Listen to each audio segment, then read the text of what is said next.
तिचं नाव आहे चतुर कावळा आणि लोणी. एकदा एक कावळा आकाशात उडत असताना त्याला खाली एका खांबावर मांजर बसलेली दिसली. त्या मांजरीकडे ताजे लोणी होते, ते ती खाणार होती. कावळ्याच्या तोंडाला पाणी सुटले.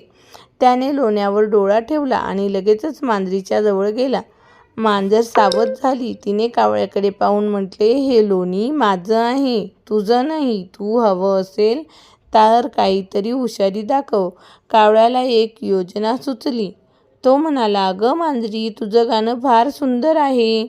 मला तुझं गाणं ऐकायचं आहे. जर तू मला एक गाणं गायलीस तर मी इथंच थांबेल, तुला त्रास देणार नाही.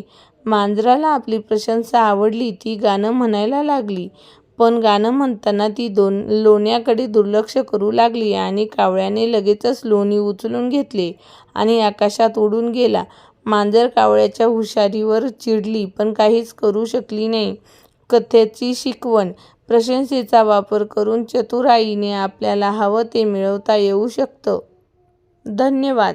सबस्क्राईब माय चॅनल.